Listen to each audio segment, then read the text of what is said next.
ఉంది. వాళ్ళకి కూడా చెప్తా ఉన్నాను, కాలం ఎప్పుడు కూడా ఇలాగే ఉన్నది, ఇలా కూడా ఉంటుంది. ఈ రోజు కొంతమంది నిజంగా బాధేస్తుంది. నేను గాని మంత్రిగా గాని ఇబ్బంది పెట్టుకొని తలుచుకొని ఉంటే ఈ రోజు నెల్లూరులో ఒక్క నారాయణ స్కూల్ ఉండేదా అని అడుగుతా ఉన్నా. ఒక్క నారాయణ స్కూలు, ఆ నారాయణ కాలేజ్ కింద కాలం కూడా ఉన్నది, దాన్ని కూడా తాకలా. కానీ ఈ రోజు నాకు సంబంధించిన ఎవరన్నా పిల్లకాయలు పాపం బారులో ఉంటే బారులో నుంచి వచ్చేయాలని ఏమంటే కేసులు పెడతాం. ఏమవుతారు అబ్బా కేసులు? ఒక్కసారి గుర్తు పెట్టుకోండి. ఆ రోజు నేను చూపిలా, ఫోన్లే వదిలేసిన. ఈ రోజు మీరు ఎలా కట్ట చూపిస్తా ఉన్నారు. భగవంతుడు మళ్ళీ ఒక్క అవకాశం ఇవ్వకపోడు, దానికి 10 ఇంతలు మీకు ఇవ్వకపోను అని మాత్రం తెలియజేస్తాను. అందరికీ కూడా ఎవరైతే ఇబ్బందులు పెట్టాలని చూస్తున్నారు. నిన్నటి రోజున నెల్లూరుకి ఒక ఎక్స్ట్రా ఆర్టిస్ట్ అంటే ఆల్రెడీ ఆర్టిస్టులు ఉన్నప్పుడు ఒక ఎక్స్ట్రా ఆర్టిస్టులుగా కొంతమందిని పెట్టుకుంటాం. అట్లా ఒక ఎక్స్ట్రా ఆర్టిస్ట్ వచ్చి వైఎస్ఆర్ కాంగ్రెస్ పార్టీ కార్యకర్తల నాయకుల పరిచయ వేదిక అంటే పాపం మా కొత్తగా నెల్లూరు నగర నియోజకవర్గానికి ఇన్ఛార్జిగా నియమించబడినటువంటి పర్వతిరెడ్డి చంద్రశేఖర్ రెడ్డి గారు శాసన మండలి సభ్యులకి నగర నియోజకవర్గంలోని నాయకులు కార్యకర్తలు తెలియదు కాబట్టి వాళ్ళని తీసుకొచ్చి ఈయన పరిచయ కార్యక్రమం పేరుతో ఈ ఎక్స్ట్రా ఆర్టిస్టు అనేక రకాలుగా అనేక మంది మీద పేర్లు ప్రస్తావించకుండా మాట్లాడడం జరిగింది. ఒక్కొక్కటి మీ ద్వారా నెల్లూరు ప్రజలకి తెలియదలుచుకున్నాం. మొట్టమొదటిగా నేను అనుకోనుంటే నెల్లూరులో నారాయణ స్కూల్స్ ఉండేవా,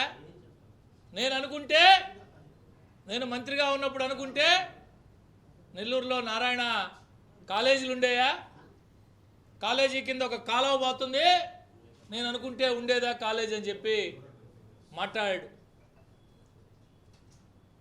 మేము ఎప్పుడో కక్ష సాధింపులకు పాల్పడలా అని మాట్లాడాడు. ఎక్స్ట్రా ఆర్టిస్ట్, నువ్వు ఇరిగేషన్ శాఖ మంత్రిగా ఉన్నావు, జలవనరుల శాఖ మంత్రిగా. నువ్వు చెప్పే కాలేజీ కింద కాలువ నీ శాఖ పరిధిలోదే. నిజంగా అది గనక కింద కాలువ ఉండి అక్రమ నిర్మాణం అయితే నువ్వు ఎందుకు చర్యలు తీసుకోలేదు? దాదాపు 2.5 సంవత్సరం పాటు నువ్వు మంత్రిగా ఉన్నావు, సంబంధిత శాఖ మంత్రిగా. నువ్వు ఎందుకు చర్యలు తీసుకోలేదు? అసలు నువ్వు కక్ష సాధింపు చర్యల గురించి నువ్వు మాట్లాడేది? ఈ ఆంధ్ర రాష్ట్రంలో నారాయణ సార్ మీద గత ప్రభుత్వం పెట్టినన్ని కేసులు, చేసినన్ని అరాచకాలు బహుశా ఎవరి మీద చేసి ఉండరేమో. ఈయన మాత్రం కక్ష సాధింపులే పోలా. మేము అన్నిటికీ ఎదుర్కొని, తప్పుడు కేసులను ఎదుర్కొని, అక్రమ కేసులను ఎదుర్కొని, న్యాయస్థానాలను ఆశ్రయించి అన్నిట్లో ఎదురొడ్డి ప్రజాక్షేత్రంలో 72,460 ఓట్ల పైచిలకు మెజార్టీతో విజయం సాధించిన వ్యక్తి పొంగూరు నారాయణ గారు. నీలాగా పారిపోయిన వ్యక్తి కాదు నారాయణ గారు. జిల్లా వదిలేసి ఇక్కడైతే నాకు డిపాజిట్లు కూడా ఉండవు, నేను నెల్లూరు నగర నియోజకవర్గాన్నే కాక జిల్లాని సర్వనాశనం చేశాను, ఇక్కడ ఉంటే నాకు మనుగడ కష్టం అని చెప్పి జగనన్నను పోయి బతిలాడుకొని నరసరావుపేట పార్లమెంటుకి పోయావు. అందరికీ మాత్రం నన్ను జగనన్న పార్లమెంటుకు నరసరావుపేట పంపించాడు, నన్ను జగనన్న పంపించాడని చెప్పుకొని నువ్వు అంత శక్తి సామర్థ్యాలు ఉన్నోడువైతే నెల్లూరు నగరం నుంచే పోటీ చేయాల్సిందే. నువ్వా నారాయణ సార్ గారి నుంచి మాట్లాడేది? పోలింగ్ అయిపోయిన పక్క రోజు, బహుశా రాజకీయాల్లో అరుదుగా చూస్తూ ఉంటాం. గత అనేక సంవత్సరాలుగా నేను రాజకీయాల్లో ఉన్నా. ఈ జిల్లాలో రకరకాల పెద్ద పెద్ద రాజకీయ కుటుంబాలతో ప్రయాణం చేశా. ఎప్పుడూ లేని విధంగా ఫలితాలు రాకముందే, పోలింగ్ అయిన పక్క రోజే